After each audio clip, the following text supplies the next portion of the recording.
I'm back. As you can see, I'm perched in my bedroom again, like I did for the last webcast. I just worked off a nice sweat, fresh off our sectional victory over Bronxville 8-2 pace. Now we get Briarcliff at home. But this is a response to the Curtis Granderson webcast, which got a lot of views on YouTube. So I'm gonna do another one, but this time I'm gonna just focus on just purely our fantasy baseball league, which is the Hot Stove League. And this is a fifth year, five, of our league, and each year a different member has won. Um, the people include Chris O'Leary, myself, Chris DeFabio, Eric Niebuhr, Chris Longo, Dan Barone, Tim Crawford, Sean Bramswig. It's great. Every year, someone different has won. We have a lot of fun doing it, and so I'm just gonna go over. I'm just gonna go over sort of how the league's going so far. It's a third of the way through, so we're just gonna go recap that. Uh, we're gonna go from last to first. So we're gonna start with Sean Bramswick's team, the Fallen Champs. Now, Sean Sean won, and Sean has won the league before. And a curse that lays with the person who's won is next year they never do well. So that happened to Sean last year. He won 2 years ago. Last year, finishing last, he got the first pick. So he got Albert Pujols on his team. Look at Troy Tulowitzki, Torrey Hunter, Maglio Ordonez, Bobby Abreu. Power and speed mix in. Not the greatest offense, but not the worst either. They can hurt you if they're hot. But where Sean's strength lies is in his pitching. Carl Silva having a breakout year coming out of nowhere. Johan Santana, Burnett, Chris Carpenter, Hiroki Kuroda. Those starters, even though it doesn't have a lot of them, makes it tough to beat because they go in and they do a good job pitching, and you know and that makes it ERA and whip low tough to beat. And then he's got three dynamite closers: Rivera, Papelbon, and Keith Bell. A lot of saves. So Sean's team is tough to beat. Pitching wise. So you got to really got him hitting. Um, but if we look at the stats, we see where Sean's fallen. It's the hitting is where it's let him down.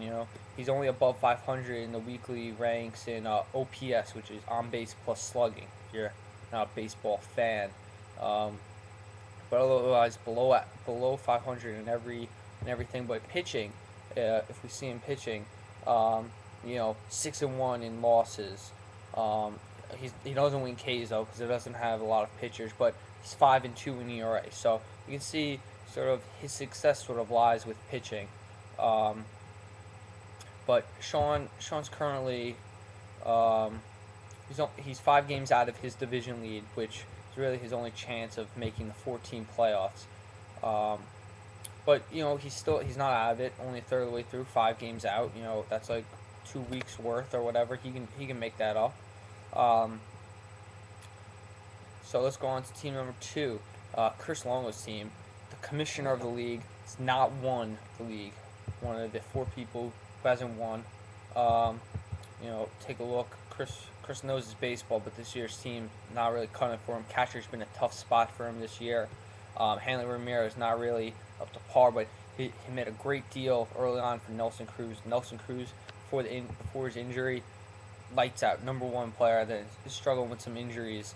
He's got Matt Kemp, great, and Longo's team, big in stolen bases. A lot of singles hitters, but he not a lot of power, but he gets it done stealing bases.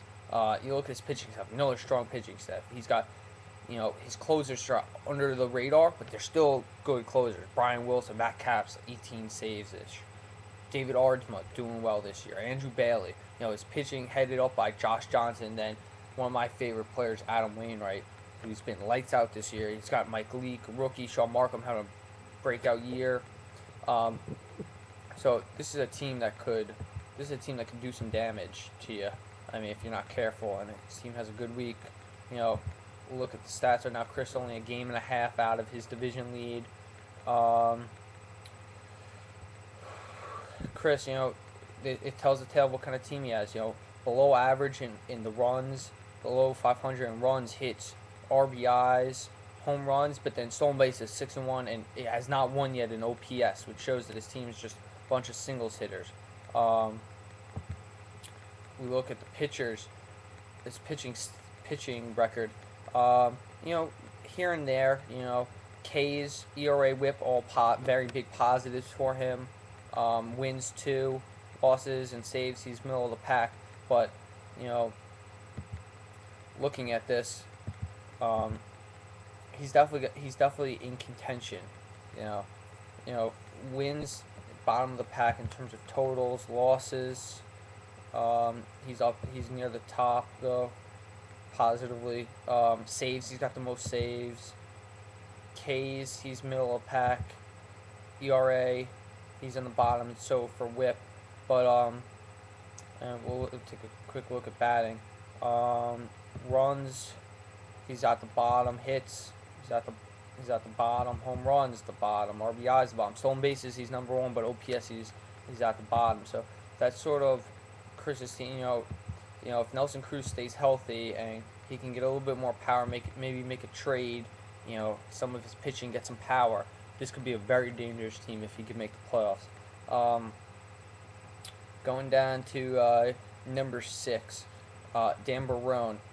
Dan won last year, so now he has to deal with the curse of coming back after that. And so far, we've learned after 4 years that the team that comes in first, very tough to repeat. So Dan's team started off to a slow start, but I think he's rebounded nicely. If we take a look at his schedule, you know,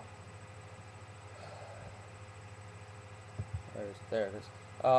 You know, that's what I'm talking about. Slow start, 4 straight losses, and then he's reeled off 3 straight wins. So, you know, he's trying to break that curse. But we look at his team. Joe Mauer catching, Prince Fielder at first, Dustin Pedroia at second. Very strong. Derek Jeter at short. Strong infield. He's got the Phillies outfield. We're having a great year so far. Alex Rios having a surprising year. Pitching wise, Dan's team up and down. You know, he's got some good players. Jamie Garcia, great rookie from the St. Louis Cardinals. Cliff Lee's pitched pretty well, so is Barry Zito, Urban Santana, and Justin Verlander. But then he's got some guys up and down years. Billingsley, Javier Vasquez, not a great year. Ben Sheets, not a great year. His closers, 2 of his closers have sucked. Chad Qualls, awful. Brian Fuentes, pretty bad. But Soriano, Valverde have been pretty good. Dan's also been hurt. Aramis Ramirez, his starting third baseman, has been awful this year, batting well under 200. And just lost at the plate. So that's definitely hurt Dan. If we look at the head-to-head stats, we can see Dan, you know, he's in hitting. You know, he's up there. You know, his best category is hits. He's 5-1, and then OPS. But he's about a 500 hitting team. For pitchers, pitching it's really hurt him. Wins, he's 1-5. Losses 2-4. Strikeouts 2-5. WHIP 1-6. So, you know, it's been tough sledding there for him. But in terms of the totals, you know, he's middle of the pack in wins,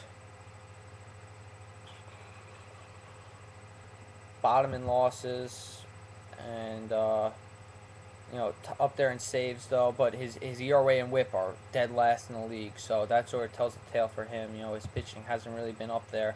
Could be doing better. You know, I'm gonna run out of time, so I gotta start a new video. But definitely watch part 2. We're gonna get down to teams 5 through 1. You know, recap it. You know, let you guys know. So jump over to the second part. See you there.